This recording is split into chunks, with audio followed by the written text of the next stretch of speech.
Good morning, কেমন আছেন সবাই?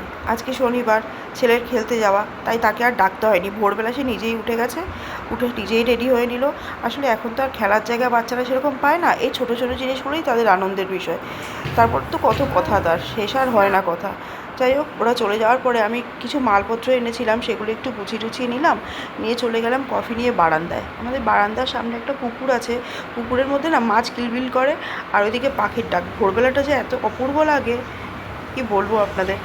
অনেকক্ষণ আমরা দাঁড়িয়ে রইলাম, কিন্তু কতক্ষণই বা দাঁড়িয়ে থাকবো, চলে তো আসতেই হবে, ঘরে কাজও তো আছে। সেদিনকে একটা ভাস কিনেছিলাম, আপনাদের সঙ্গে শেয়ারও করেছিলাম। সেটাকে আজকে সুন্দর করে সাজালাম, ডাইনিং টেবিলটায় রাখলাম। আগের ভাসটা অন্য জায়গায় রেখেছি, এটা ওই জায়গাটায় রেখে দিয়েছি। কি ভালো লাগছিলো দেখতে। তারপর তো চলে গেলাম মেয়েকে ডাকতে। তার তো কত গল্প আমার সাথে, ঘুম থেকে উঠে তার আজকে ভীষণ ভালো মুড দেখলাম। তারপর চলে গেলাম ম্যাগি করতে। আজকে টিফিনে ম্যাগি, আজকে সেরকমভাবে আর কিছু করছি না।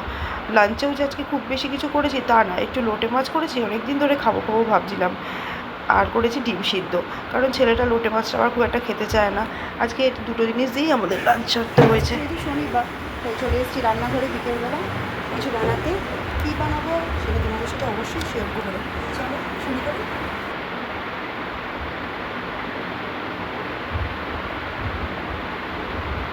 শনিবার বিকেলটা না আমরা ঘরেই চেষ্টা করি আনন্দ করার।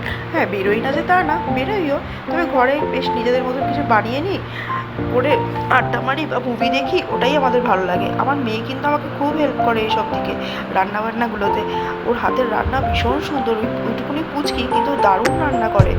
যাই হোক, এইসব করে টোরে নিয়ে নিজেরা বসলাম আড্ডা মারতে। আজকে ওসব মুভি সেরকম কিছু দেখিনি, একটা সিরিজের একটা পার্ট শুধু দেখেছি। তারপর একটু নিজেরাই আড্ডা মারছিলাম, তারপরে ফোন আসলো অনেকগুলো, সেগুলো নিয়ে কথা বলতে বলতেই কেটে গেল ডিনার। আর আজকে অন্য কিছু সেইভাবে কিছু করিনি, কারণ এগুলো এত হেভি ছিল, এই দিয়ে আমাদের পেট ভরে গেছে। ব্যাস, আমার ভিডিও যদি আপনাদের ভালো লাগে লাইক করবেন, সাবস্ক্রাইব করবেন।